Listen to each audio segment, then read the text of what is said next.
매일 아침 하나님과 함께 누리는 하늘의 양식, 오늘 만나. 앉아서 이르되 여호와 하나님이여, 나는 누구이오며 내 집은 무엇이기에 나에게 이에 이르게 하셨나이까. 하나님이여, 주께서 이것을 오히려 작게 여기시고 또 종의 집에 대하여 먼 장래까지 말씀하셨사오니, 여호와 하나님이여, 나를 존귀한 자들같이 여기셨나이다. 주께서 주의 종에게 베푸신 영예에 대하여 이 다윗이 다시 주께 무슨 말을 하오리까. 주께서는 주의 종을 아시나이다. 여호와여, 주께서 주의 종을 위하여 주의 뜻대로 이 모든 큰 일을 행하사 이 모든 큰 일을 알게 하셨나이다. 여호와여, 우리 귀로 들은 대로는 주와 같은 이가 없고 주 외에는 하나님이 없나이다. 땅의 어느 한 나라가 주의 백성 이스라엘과 같으리이까.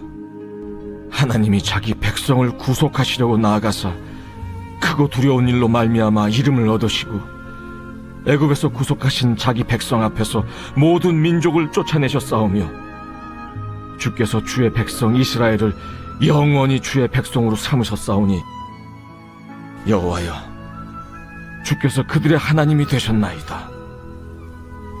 여호와여, 이제 주의 종과 그의 집에 대하여 말씀하신 것을 영원히 견고하게 하시며 말씀하신 대로 행하사 견고하게 하시고, 사람에게 영원히 주의 이름을 높여 이르기를, 만군의 여호와는 이스라엘의 하나님 곧 이스라엘에게 하나님이시라 하게 하시며, 주의 종 다윗의 왕조가 주 앞에서 견고히 서게 하옵소서.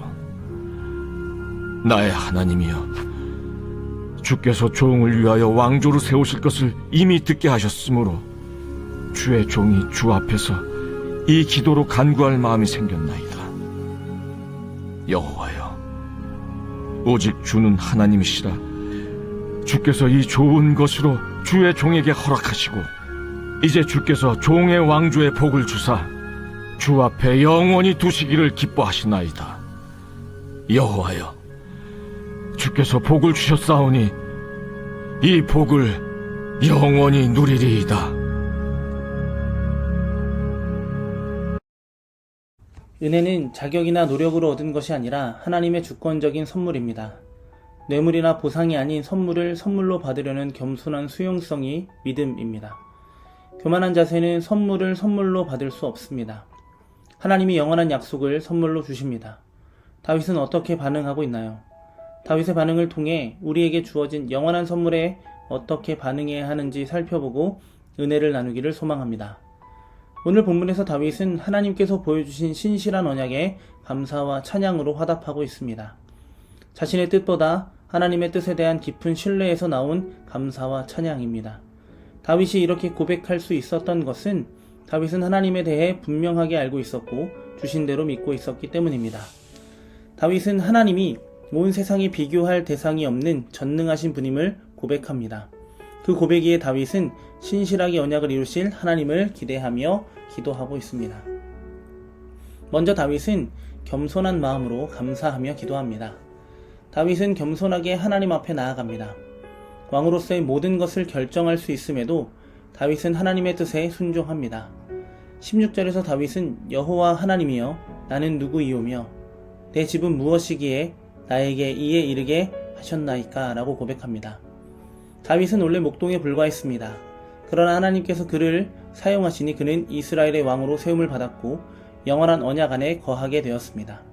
그러니 다윗은 겸손히 하나님의 뜻에 감사할 수밖에 없었습니다. 자신의 인생에서 하나님을 빼놓으면 아무것도 아닌 자신을 보았기 때문입니다. 우리에게도 하나님께서 허락하신 은혜들이 있습니다. 여러 모양으로 때마다 공급하신 하나님의 신실한 뜻이 우리 가운데 주어졌습니다. 우리도 이 모든 것을 나의 것으로 여기지 않고 겸손히 하나님 앞에서 감사할 수 있는 우리가 되기를 소망합니다. 하나님께서 허락하신 것들을 당연한 것들로 여기지 않고 겸손한 마음으로 하나님의 기쁘신 뜻을 행하며 살아가는 우리가 되기를 소망합니다. 두 번째, 다윗은 하나님의 구원을 확신하며 기도합니다. 다윗의 기도는 찬양으로 이어집니다.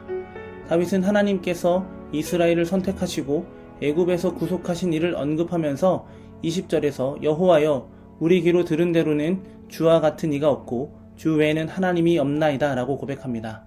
또한 다윗은 하나님의 행하신 구원의 역사를 되새깁니다. 하나님께서 우리를 구원하시고 우리를 위해 일하신 일들을 기억하는 것은 우리의 믿음을 더욱 견고하게 만듭니다. 다윗처럼 하나님의 구원 역사를 되새기며 믿음의 발걸음을 내딛는 우리가 되기를 소망합니다. 우리에게 주어진 구원의 은혜는 그 어떤 것으로도 빼앗기지 않으며 흔들리지 않으며 사라지지 않을 것임을 믿는 우리의 믿음을 통해 날마다 주어진 구원의 은혜를 확신하며 영원히 주어진 관계 속에서 하나님을 기뻐하는 우리가 되었으면 좋겠습니다. 믿음의 걸음이 우리의 힘이 아닌 하나님의 도우심의 결과임을 찬양하는 우리가 되기를 소망합니다. 세 번째 다윗은 믿음의 간구를 올려드립니다. 다윗의 기도는 믿음의 간구로 마무리하고 있습니다. 다윗은 하나님의 약속을 믿고 하나님께서 자신의 집을 영원히 세우실 것을 확신합니다. 그는 하나님의 계획을 담대하게 간구할 수 있는 용기를 얻었습니다. 다윗은 하나님께서 그의 집에 영원히 복주시기를 간구하며 그것을 반드시 성취할 것이라고 확신합니다. 우리는 연약하지만 하나님의 말씀을 묵상하고 그 말씀을 따라 살아갈 때 하나님의 말씀이 우리 가운데 이루어지기를 믿으며 간구할 수 있습니다. 하나님께서 우리를 향해 계획하신 일은 반드시 이루어질 것이라는 믿음을 가지고 삶 속에서 하나님의 뜻이 이루어지는 것을 경험하며 살아가기를 소망합니다. 예수님께서도 하늘에서 이루어진 뜻이 이 땅 가운데 이루어지기를 기도하셨던 것처럼 우리도 날마다 하나님의 뜻이 우리 삶 가운데 우리가 살아가는 모든 삶의 영역에서 이루어지기를 기대하는 우리의 하루가 되기를 소망합니다. 은혜를 아는 자는 겸손히 자신을 낮춥니다. 신뢰하고 기다리고 기도합니다. 하나님의 약속하신 것을 하나님이 친히 이루실 것입니다. 그렇게 믿음으로 반응하며 살아가는 우리의 하루가 되기를 예수님의 이름으로 간절히 소망합니다.